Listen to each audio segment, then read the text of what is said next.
Welcome to this time lapse. These are some red currants. Actually, looking at it now that I finished it, I'm like, oh, it looks quite Christmassy. But I did not take this photo reference at Christmas time. I took this in July. It was my father-in-law's 80th birthday, and we went to this awesome restaurant in the south of Bristol called The Pig. And it's like an old manor house, and they grow all their own fruit and vegetables. And anyway, I could not resist these red currants. So I took a few shots. As you can see in the original reference photo, they were behind some fencing. So obviously I've taken some of that fencing out, and I've also changed the composition a little bit to suit the painting. You can see in the original in the middle of the piece there's that branch. I just found it would be too distracting. So anyway, as we go along into the tutorial, you'll see I'll make little changes.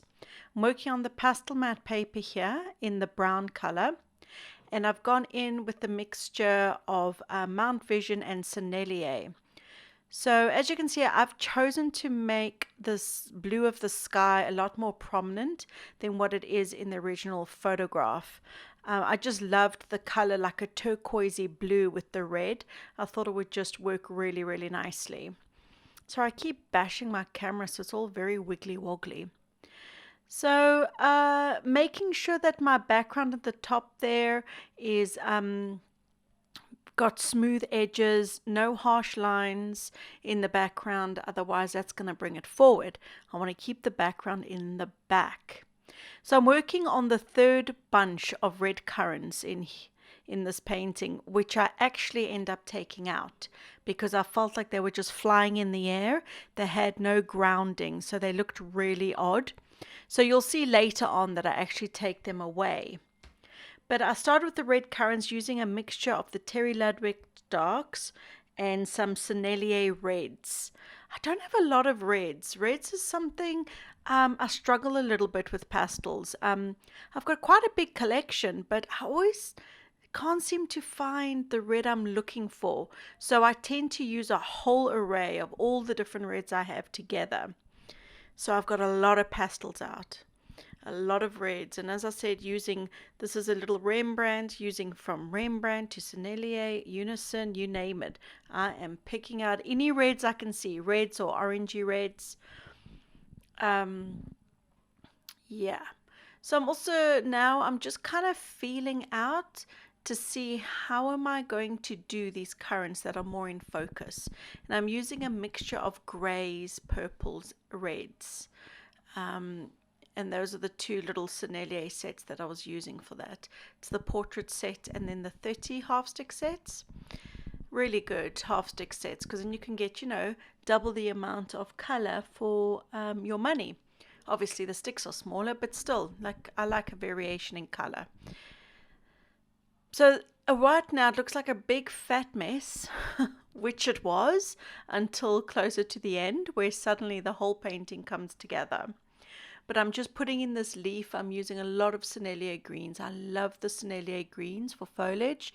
They just do awesome yellow greens, blue greens, just beautiful. And again, I'm not looking to create hyperrealism. I'm just looking to create the shape and the tonal value of what I see. I want people, when they look at that, to go, oh, that's a leaf, without me having to put all the detail in. So I find, there is quite a bit of detail in there, and I'm using my hard sticks as well as my soft pastels, but it isn't, as you can see, it's not very, very detailed. Using the side of my stick there to draw in the branch, I find if you use the side and you just make kind of like stroke marks, kind of almost like a jagged strokes, it just helps the twigs look more authentic. If you just go straight in with the solid line, it just doesn't look very authentic. So a good way is to use the side of your pastel and kind of like make these jaggery marks. That seems to really help it look a little bit more authentic. And then just on the top of the branch, go over. But instead of going horizontally, you're going to work down. And it's hard to kind of describe, but where you lay the pastel on, you will slowly lift off the further away from the branch you get. I hope that makes sense. Probably not. But basically I put my pastel down and then I lift off as I do my stroke to get the highlights on there. I'll probably show you exactly what I'm doing in a tutorial in the future, in a slow down, maybe a slow down, so that you can see more what I'm doing. Okay, enough waffling about the twigs now. I'm just carrying on putting in my red currants.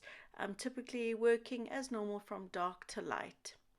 Adding a little bit more of like grey blues into the red currants.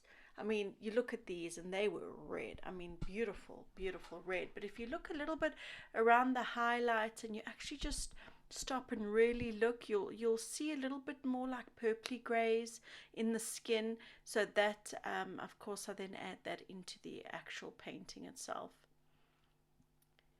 So as you can see, so I don't smudge, even though it is pretty smudged, or dirty my hand. Sometimes I'll put down a plain piece of paper underneath, so that I've got somewhere to lean my hand. And right now I'm just putting in those little end bits. I don't know, they probably have a special term, but I have no idea what they're called. And for that I'm using my pastel pencils. Again, I go across all brands for the pastel pencils. I do love my Caran Dache, but I use all of them really. And then of course going, oh, this is what I'm doing all the time. Backwards, forwards, backwards, forwards. There I put in those little endy bits. Then I decided to amp up the color a bit more and I lost the endy bits. I'm going to have to go back in and put in the endy bits. But this is how I do it. This is how I do it. Backwards and forwards until I get the image to the place that I'm happy with it. Just putting in some greens. That dark green Sennelier 179. It's called black green. There we go. It's called black green. It's wonderful. Very dark green. And again, just these little round shapes, just dotting in and mapping in where I'm wanting these red currants to go. And then I actually take my finger, and when I smudge in my pastel, I actually work my finger in a circular motion to help get the shape of that red currant. And again, I'm using a mixture of different reds, more orangey reds, deep reds, just to get variation into those red currants, to try and make them look more 3D. If I just went in with two reds, your painting would end up looking a little bit flat. Even if I used a dark red and say a mid-tone red, I still think it would look a little bit flat. So I always like to jazzy up things by using several different colors. Well, using several different shades of a color, I should say. So like I said previously, in the green leaf, I'm not just using 2 or 3 greens there. There's about 5 or 6 greens. Same with the reds. And here I'm putting in the little doodahs, whatever you call those things. I don't know what the technical term is. But yeah, the painting, I'm constantly feeling out. I'm never 100% sure on anything, on any painting I start. Like I've got a commission for dogs. I've painted so many dogs, but I still approach the painting almost, maybe not as bad as if it's the first time and I really have no idea what I'm doing and I just don't have the confidence. It's not as bad as that, but I'm still looking at it like, how am I going to approach this? How am I going to paint this?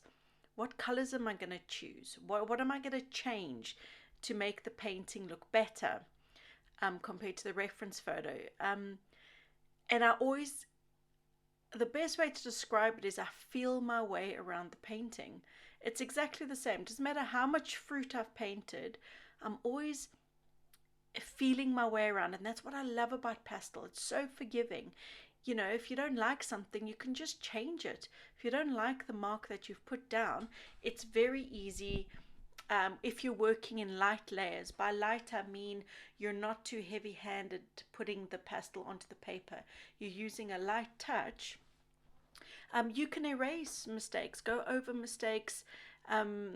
Like you'll see how I can't remember if I recorded actually, but I literally just took my fingers and I smudged out those top red currants there, and I just put more blue sky in, no problem. It did take a few goes because that's some Terry Ludwig, and they're very, very pigmented, these dark pastel sticks, and of course I want a light sky, but it still worked. I took my my eraser, my putty eraser, and I pressed the pigment off as much as I could, and then I just blurred it, smudged it, put more pastel over. I don't think I did record it. That could have been helpful. Anyway, pastels, really versatile, easy to correct mistakes. So I feel less pressure, I think, because I know that the Pastelmat can take a few layers of me making a few mistakes. Yeah, I feel free doing this because like it allows me to make mistakes, basically. That's all I'm trying to say. But if you've enjoyed this, you can see it on my Patreon on real time. I've got quite a few tutorials on there, all different subjects, still lives, landscapes, people, animals. So yeah, if that interests you, I'll leave a link in the description below. So over here, I'm just wanting to bring out a leaf. I'm wanting to bring a leaf out into the foreground like I did with those others. And the way to do that, as I mentioned earlier, is to have more line. Gosh, I really can't think today. If more of a hard edge, that's what I mean. More of a hard edge, you see, it will bring it forward. Where if you've got beautiful soft edges, that's going to pull it back into the background. So it's quite easy to create this effect of background and foreground by just using, you know, your edges. Anyway, I hope you have enjoyed this. I shall show you a photo of the finished painting. Till next time, cheers, bye.